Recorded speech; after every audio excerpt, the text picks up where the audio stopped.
Happy birthday to you. Happy birthday to you. Happy birthday, Mamalu. Happy birthday to you. Look at him.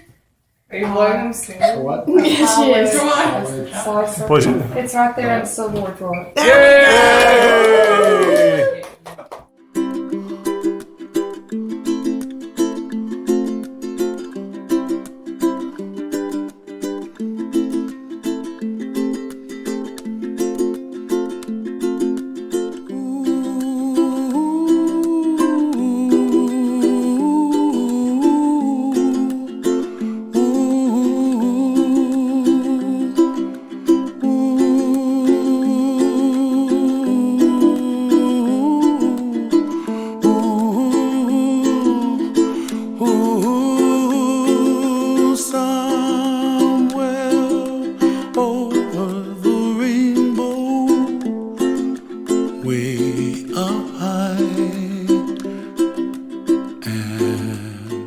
Started, with the busy. He started it. That was when he had the dress shop. No, he worked with the busy stores. What are busy stores? I got the impression, and I probably could look it up, that it was a chain of general stores. And he was regional manager. He started out as a manager and then became regional manager. And then somehow, or when or where, he bought or set up his own store. Mm-hmm. I don't know all that. And when did your parents marry? I said Bill was born in 37. And they had a baby that died before that. So I want to say they married in 32, but I really do not know. The war, Mother drove all the way to Little Rock to a place called Kempner's, where it was a shoe store. And she bought a pair of English walking shoes and paid a little over $50 for them. Mm-hmm. What year was this? Probably 47. That was a lot. Or 46. It was 46 or 47 because I was not old enough to really understand anything except it was a tremendous amount of money for a pair of shoes, particularly. But Mother, as she said, she couldn't run after Dad all night. Her feet hurt. So she bought when she taught. She had very good shoes. Did you break? Yeah, Step a little closer. You're going down. What did you say? She'll turn you over her knee. One, two, go. Oh, no! The winner, a new champion. Oh, you got a crowner. Oh, you're just doing that so I'll get on my knees. Sophie. Laser tag in the air. Yay! All hail, Mama Lou. Turn this way. Now you have to eat that egg. It was in Munich, same hospital. We got over the hospital and they had me in, I don't know what, anyway, it was a room that you were waiting to get ready to give birth. And I was exceedingly uncomfortable. I hugged. And in came this nurse and she says, well, you just need more oxygen. And she went, and I can't breathe. Yes, you can. It says right there, you're getting so much.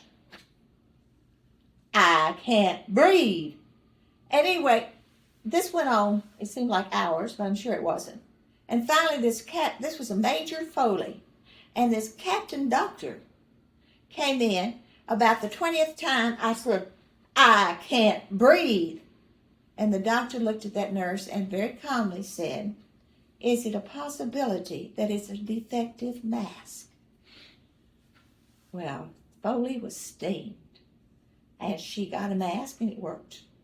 It was a defective, and you could tell she was really angry. And then, Leslie, you came along, and to begin with, my heart started slowing down or something. And they decided I couldn't have any medication. So here you came And I was very uncomfortable. And finally you did come, and Dr. Foley, Major Foley, picked you up, and she said, "Oh, you have a beautiful baby girl." And I said, "Good." And Major Foley said, "Well, aren't you going to ask if she have all her fingers and toes? Most mothers do." I said, "Well, she's missing a finger or toe. I'd rather find out about it later." And right then, that woman gave me a lecture on parenting and motherhood and kindness. And I was just steamed. But anyway, we made it through all that, and they took you off to the nursery, and they put me back in that hospital bed. And before they brought you down, so that would take a while for you, they clean you up and do all of that stuff. She comes wandering in with these sheets, and she says, "We have to change your sheets. Here you go," and handed them to me. And I said, "And what am I supposed to do with them?" "Well, change the sheets." And I said, "Here you are. I'm going to get up and go to the bathroom, and then I'm going to sit in that chair. And if the sheets are changed, that'll be delightful. But if they're not, I'm going to crawl into them anyway." Well, that meant Major Foley and I fought for the 3 days I was at the hospital. She was the most unusual woman. Just so... I've met people like that since, but I haven't been there.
What a wonderful world.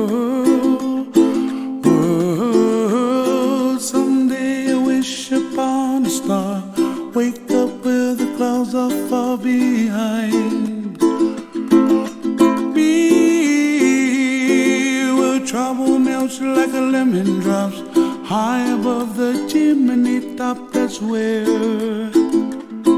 you find me, oh, somewhere over the rainbow, way up high. And the dreams that you dare to, why, oh, why can't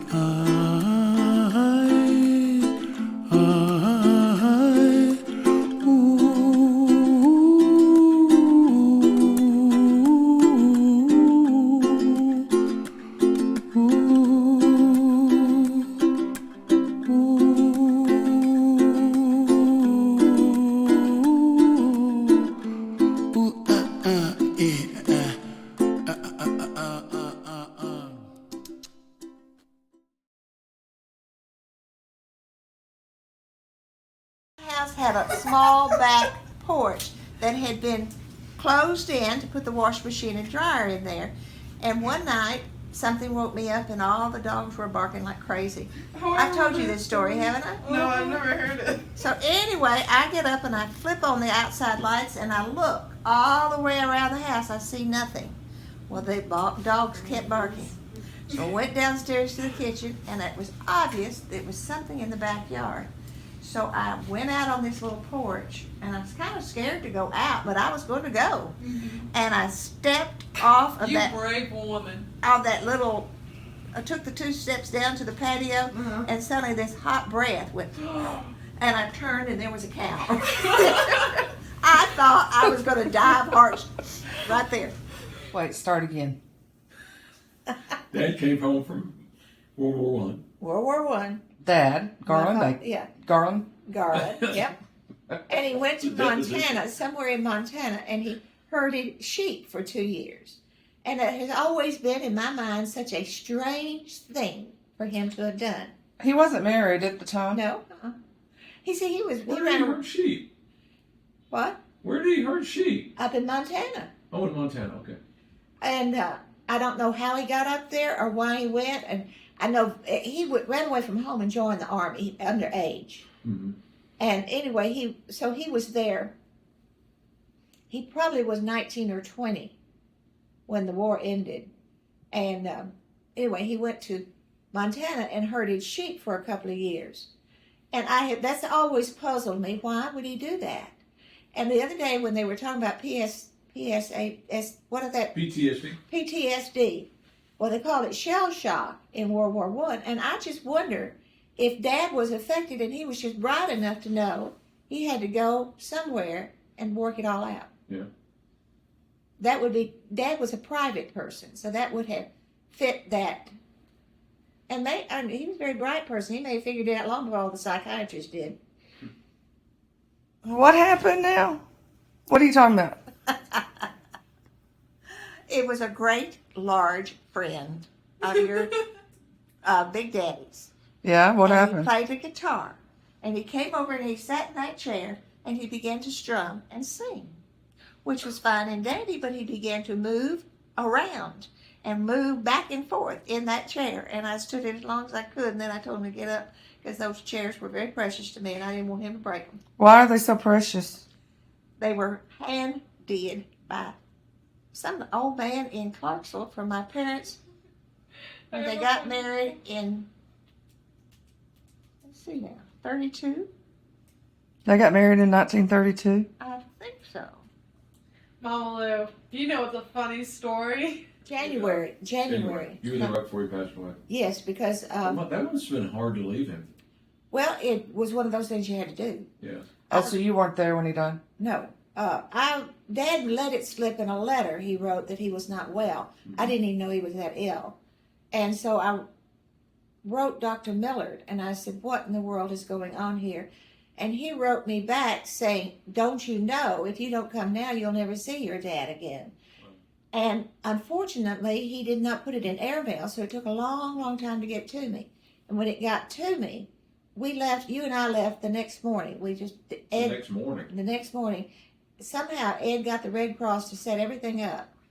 And it was the most fantastic trip. That's another one of those God things. He had to drive us to Frankfurt, I think, the next morning. And the plane was way out on the tarmac, and we had to get in this little bus-like thing to go out there. And I sat down next to this sergeant, and he said, and I had you, and he said, well, what a cute little boy, et cetera, et cetera. And he got really playful with you. And he found out I was going to Little Rock, Arkansas, and he was going as far as Memphis. So when we got on the plane, he sat next to you, and I sat to the other side, and he helped entertain you the whole way. And when we got off the plane in Fort Dix, I don't know, but wherever it was where we sat down, I took you to the restroom because you were not potty trained at that time.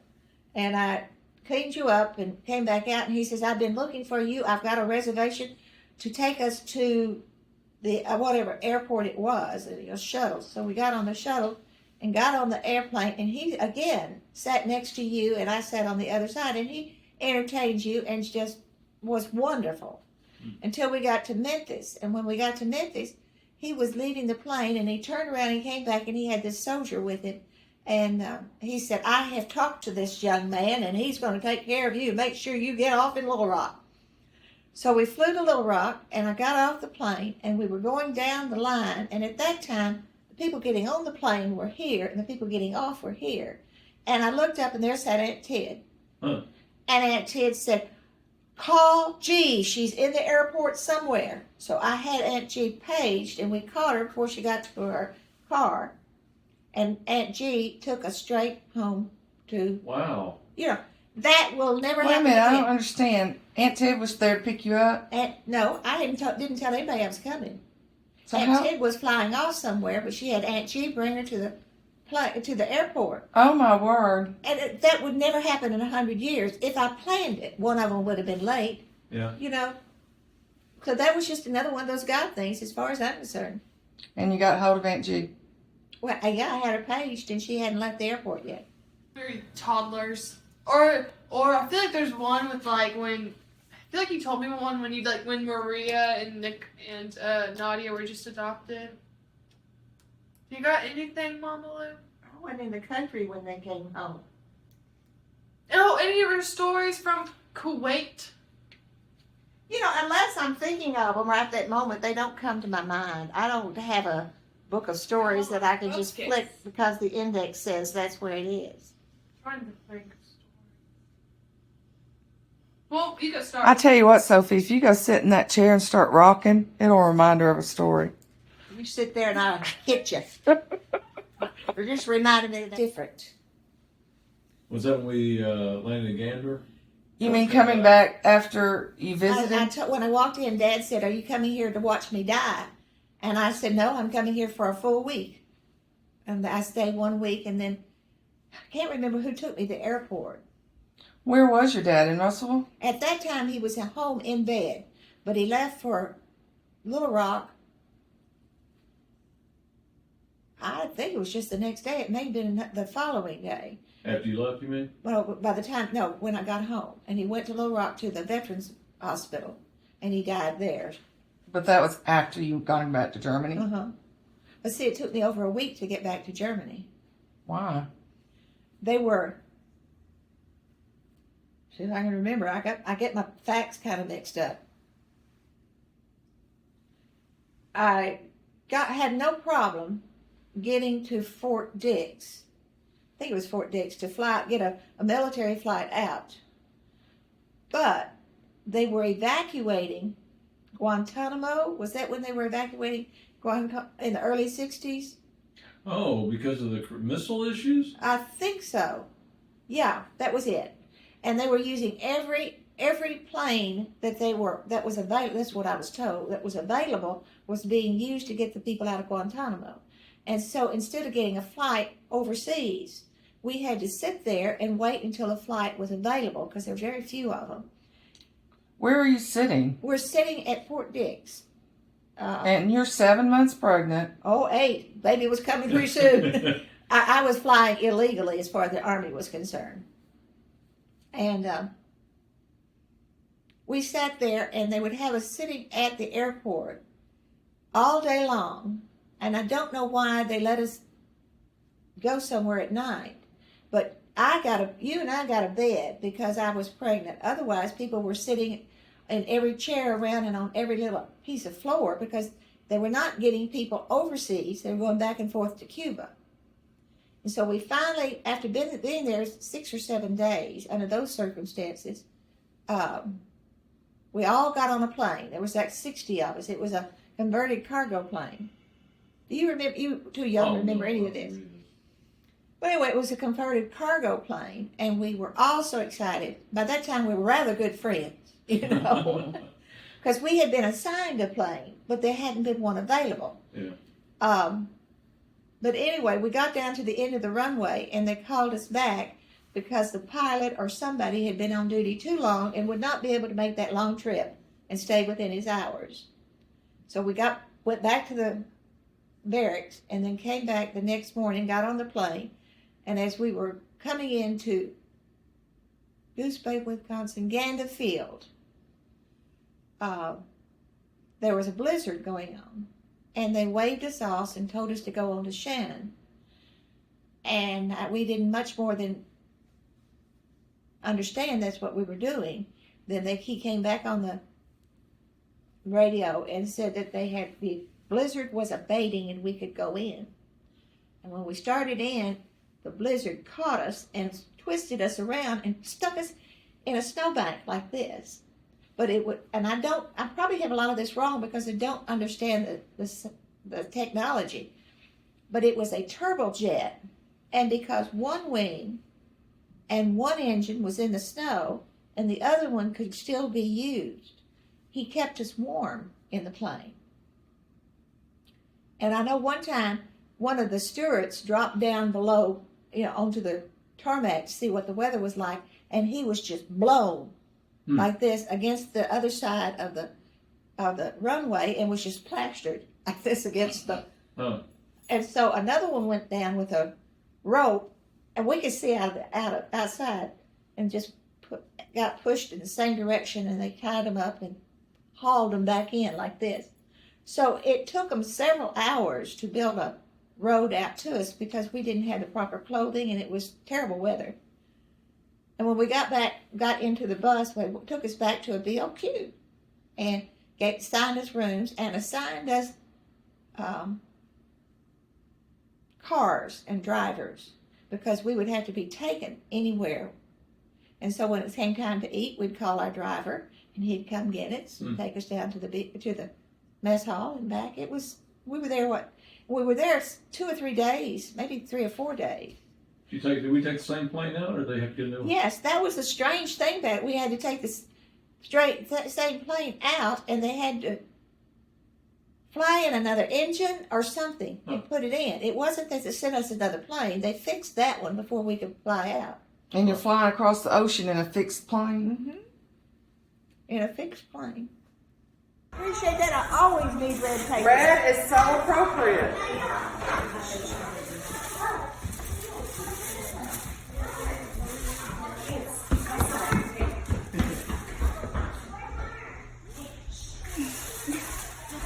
What is it? I can't do this. I can't get around with it. Oh, we're going to. We got. Oh yeah, it's happening. Yeah, it's happening. It's already planned. We've got a personal training program for you. There's a lot of work. He had all those quarters. You remember nickels. Remember I told you about the nickels? No. Oh, okay. You were 2 years old and very fidgety. And you can imagine all this time with a 2-year-old. So anyway, we came down and we had called the driver to take us out to get some dinner. Now, where was this? This was when we were in Shannon. Not Shannon. In Newfoundland at Gander Field. And we were down there in the lobby area, and there were some slot machines there. And you were a pain. You were having as much problem as I was about just holding everything together. Yeah, but you're 8 months pregnant. But anyway, he was 2 years old. But anyway, I reached in my pocket and I had about 4 or 5 nickels. And there were these slot machines all over the place. So I put a chair up next to a one-armed bandit. And I gave you these nickels. And I showed you how to. Yeah. Oh, you thought that was wonderful. And I sat down to read. And every so often I would hear click, click, click. And I thought, well, good, he can play a little bit longer. Well, anyway, the driver walked in and I got you and we went on out to the car and I started to pick you up to put you in the back seat. You were so heavy and I checked. Every pocket you had was full of nickels. The house had a small back porch that had been closed in to put the wash machine and dryer in there. And one night, something woke me up and all the dogs were barking like crazy. I told you this story, haven't I? No, I've never heard it. So anyway, I get up and I flip on the outside lights and I look all the way around the house. I see nothing. Well, the dogs kept barking. So I went downstairs to the kitchen and it was obvious there was something in the backyard. So I went out on this little porch and I was kind of scared to go out, but I was going to go. Mm-hmm. And I stepped off of You that brave woman. little, I took the 2 steps down to the patio and suddenly this hot breath went, and I turned and there was a cow. I thought I was going to die of heart right there. We probably got back. I don't remember when we got back. I was gone a good full 2 weeks, and I was supposed to be gone just 1. And you know what really bothered me? At the time, I was very glad nobody was flying. And finally flew out, and we flew to Shannon, and then we flew to Frankfurt. And quite frankly, I was totally and completely exhausted. I'll bet. And then I came. Well, I was coming out at Frankfurt. This was so many years ago. I don't remember all the details. But when the civilian side of that airport was on one, they had the civilian on one side and the military on the other at that point in Frankfurt. And somehow I had to get from the military over to the civilian because I had to take a civilian plane into Munich. And I was going down that hallway and I looked over and there was a radio room. And being somewhat stupid and demanding, I walked in there and I said, "Can you get hold of the 9th Cav in Munich?" "Yes, we can." "I don't care who I talk to, but I want to talk to the highest ranking officer you can get." Why? Well, I was exhausted. The very idea of flying into the Munich airport and having to get a taxi and all that, and the luggage and all of that, I just didn't think I could do it anymore. So I was stupid. It's because nobody does that. But they got hold of Major, what was his name? Ed was out fighting guarding the Czechoslovakian border, and said he didn't know I was coming home. Nobody was terribly worried. Yeah. And How'd y'all communicate back? I mean, you had phones, but you didn't call. I didn't call anybody. I figured it would be better if nobody was looking for me, and I just showed up. And I didn't call Dad. Dad knew I was flying out, but if I had called them and told them I was stuck somewhere, it would just worry them. And if I called your dad in Germany, I would hope he'd worry, So anyway. So when you got hold of this Major, and he was unmarried, and he knew I was pregnant, and he said, "We'll take care of it." And I figured he'd just get one of the wives to come out and get me, which made sense to me. you're in Frankfurt and you need to get to Munich. So anyway, I went over to the civilian side, and I got on a plane that came into Munich, and as we touched down on the tarmac, there was this announcement: Mrs. Mary Lou Bryson will be deplaning first. And he had been so worried, he brought a staff car out on the tarmac to get me. So we went home in style. That's great. I guess I was sounding more panicked than I was, but I just did not think I could fight one more airport and getting all that luggage and doing all that one more time. I just didn't think I could. Because coming back, the road in was to Russellville was very easy, but the road back was difficult. Came home for the Warriors 19 or 20. So when was he born? You know, would have been. Like, 898. I was gonna say it must have been like 99 or so. He 98. was born in December of 98. Say December 99 would be 98. fine. That's hard to believe. That was 120 years ago. Hmm.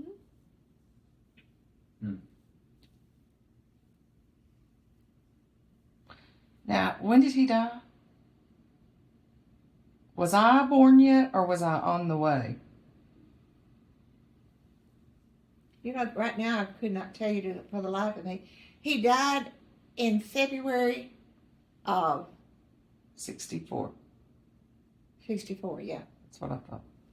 Apartment with 2 children, and there were about 18 apartments in that building, or maybe more. It's a big building. Was it on base? Oh yeah, and their base in Munich at that time there's a lot of different places, and we were in the Warner Concern. But everybody in the building was military. Yeah, and I don't know how I got elected, but somehow I got elected to take the women to the hospital to give birth, because it doesn't make any difference when you have when your babies do. Your men are going to be out fighting the imaginary war. There's no men around ever. So one day, and I would get up, and since I had you two, and I would go downstairs, and Bobby Root had no children. Now why she didn't do it, I don't know. Never could figure that out. And I'd knock on Bobby's door, and I would say, such and such called me, it's her time. And she'd say, okay. And she'd come up and take care of y'all until I got back. Well, anyway, this woman down the next hallway, next stairwell, called me, and it was time for her to have her baby. And she needed to get to the hospital. And so I went through this routine, and I brought the car up and put her in the car, and we chatted. And it was about dawn. And we were on one end of Munich, and the hospital was on the other side of Munich. And all the farm wagons were coming in. And they were still some horse-drawn wagons, but they were very slow and in the way. And she just didn't say, well, her last name was Holland. I can't remember her first name. But anyway, we went all the way across town. And I pulled up to the hospital, and I told her, just go ahead and get out. That I would join her, but I'd go park the car. So she got out, and I watched her walk in. And then I turned around and found a place to park, and I parked and walked in casually. And I walked in, and she wasn't there. So I looked, and I finally went up to the second or third floor where the maternity ward was. I figured that was where she was. And I looked, and I finally called a nurse, and I said, where is Mrs. Holland? And they said, well, she's just delivered a beautiful baby girl. What? See, we did get you coffee. That's What is good it? stuff. Like a hard can't, like just something you suck on coffee flavor. Hey, Catherine, what do you have? Hey, Catherine. What? What were you just hugging on? My cow. Where is it? I feel like I'm 4 again, and she's asking me, like, how would you get? And it's Beethoven. That's Beethoven? No, my Beethoven that I have downstairs. The big one. I'm so happy. What is that? I'm not quite sure yet. Body wash infused, but oh, that's like what you gave me years ago. That was so good. Thank you. You're welcome.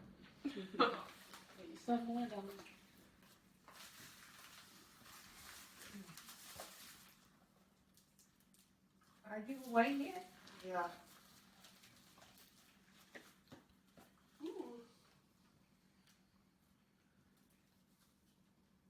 Caramel filled with milk chocolate. No, milk chocolate.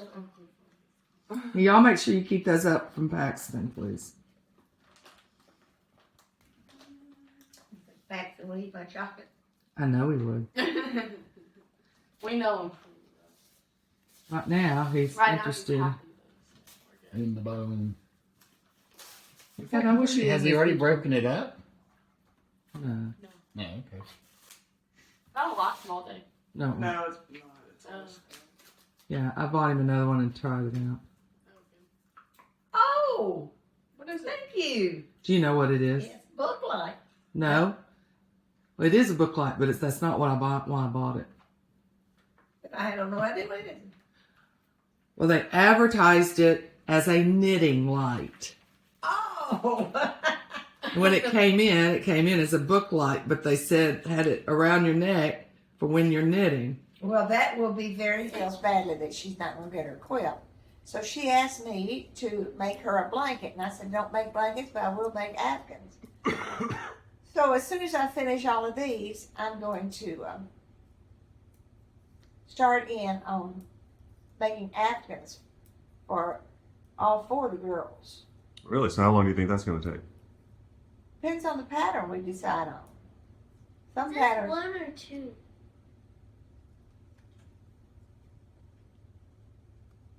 That stitch. That 1 or 2? That's 1 stitch. No, actually,